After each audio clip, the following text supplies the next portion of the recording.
পুরো ঢাকা এবং যে সমস্ত জায়গায় আমরা দেখছি যে আইন শৃঙ্খলা পরিস্থিতি কিছুটা অবনতি হয়েছে সেই সমস্ত জায়গায় আমরা পেট্রোল বাড়াবো, যথাসম্ভব পেট্রোল। এবং এই পেট্রোলটা আজকে রাতের থেকে, আজকে সন্ধ্যা থেকে আপনারা দেখবেন, পুরো ঢাকা শহরেই দেখবেন। এবং এটার জন্য যেটা করা হচ্ছে সেটা হচ্ছে যে কম্বাইন্ড পেট্রোল করা হবে। কম্বাইন্ড হচ্ছে যে পুলিশ এবং মিলিটারি, অনেক ক্ষেত্রে নেভি, বিজিবি, এরা সবাই একসাথে কম্বাইন্ড পেট্রোল হবে এবং অনেকগুলো জায়গায় চেকপোস্টের বসানো হবে। চেকপোস্ট আপনারা দেখবেন এবং চেকপোস্টে আমরা জায়গায় জায়গায় চেকপোস্ট বসে এই আইন শৃঙ্খলা পরিস্থিতি মনিটর করা হবে এবং চেকিং এর ব্যবস্থা করা হবে। আরেকটা হচ্ছে যে ইন্টেলিজেন্স গ্যাদারিংটা আরো স্টেপ আপ করা, সেটার বিষয়ে ডিসিশন হয়েছে।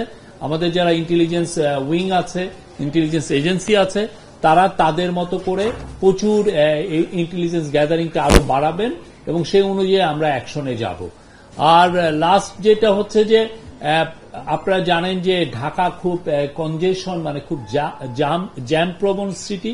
সেই জন্য যেটা হচ্ছে যে অনেক ক্ষেত্রে একটা জায়গায় একটা আইন শৃঙ্খলা পরিস্থিতির একটা ঘটনা ঘটেছে, তো সেই জায়গায় যেতে যেতে অনেক সময় দেরি হয়। তো সেইটার আলোকে আইন শৃঙ্খলা বাহিনীগুলোকে প্রচুর মোটর সাইকেল দেওয়ার সিদ্ধান্ত হয়েছে। খুব দ্রুত মোটর সাইকেলগুলো পারচেজ করা হবে, যাতে দুইজনে খুব দ্রুত মোটর সাইকেল করে ওইটা জায়গায় খুব দ্রুত ওইখানে যেতে পারেন।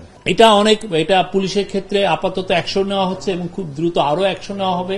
এবং অন্যান্য যারা আইন শৃঙ্খলা বাহিনী, যারা আইন শৃঙ্খলার কাজে নিয়োজিত, তাদের জন্য আরো কিছু মোটরসাইকেল 50-50 করে নেওয়া হবে। আজকে পুরো গত কিছুদিনের এবং আরো আগের পুরো পরিস্থিতি নিয়ে অ্যাসেসমেন্ট করা হয়েছে। এটা সবাই ছিলেন, আপনি জানেন, এখানে সমস্ত ল এনফোর্সিং এজেন্সি সবাই ছিলেন। এখানে পুলিশ ছিলেন, এখানে র্যাব ছিলেন, এখানে নেভি ছিলেন, মিলিটারি আর্মি ছিলেন, বিজিবি ছিলেন, কোস্টগার্ড ছিলেন, সবাই ছিলেন। এবং এখানে অন্যান্য আমাদের যারা ইন্টেলিজেন্স এজেন্সি আছে তারা ছিলেন। তো সবাই মিলে এটা একটা অনেকগুলো ডিসিশন এসছে। আমি এইগুলোর মেজরগুলো আপনাদেরকে বললাম। সরকার তো আইন শৃঙ্খলা পরিস্থিতি সিরিয়াসলি নিচ্ছে বলেই তো আজকের মিটিংটা হয়েছে। আজকে আপনি দেখেন যে এখানে সবাই ছিলেন। বাংলাদেশের যারা আইন শৃঙ্খলা পরিস্থিতি নিয়ে যারা কাজ করে, যে এজেন্সিগুলো কাজ করে, যে ডিপার্টমেন্টগুলো কাজ করে, যে উইংগুলো কাজ করে, তাদের সবার প্রতিনিধি ছিলেন এখানে। এবং এটা সবাই হাই লেভেলে, এমন না যে একটা মিড লেভেলের অফিসার ছিলেন। সংস্থার যারা চিফ, তারা প্রত্যেকে এসেছিলেন এবং সেটা নিয়ে আজকে খুব থ্রেডবেয়ার একটা ডিসকাশন হয়েছে। আমরা কোনো এই বিষয়ে আমরা অসহযোগিতা দেখছি না। আমরা চাই আপনাদেরকে, মানে বাংলাদেশের আইন শৃঙ্খলা পরিস্থিতি যত দ্রুত সম্ভব ইমপ্রুভ করা, যাতে মানুষজন, কেননা মানুষের জানমালের নিরাপত্তার দায়িত্ব হচ্ছে গভর্নমেন্টের। আমরা এই কাজটা সুচারুরূপে করতে চাই। কক্সবাজারের ইস্যু, এটা এখন একটু ফ্লুইড সিচুয়েশন।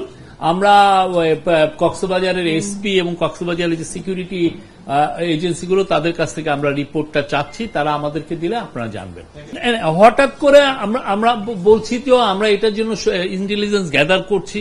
এই জন্য আজকে ইন্টেলিজেন্স এজেন্সির প্রতিনিধিগুলোও ছিলেন, তারা এটা পুরোপুরি আরো আমাদেরকে আরো ইন্টেন্সিভ রিপোর্ট দিবেন। আপনারা এক্সটেন্সিভলি আমরা এগুলো মনিটর করছি এবং আপনারা, আমরা আশা করি দৃশ্যমান ইমপ্রুভমেন্ট খুব দ্রুত দেখবেন।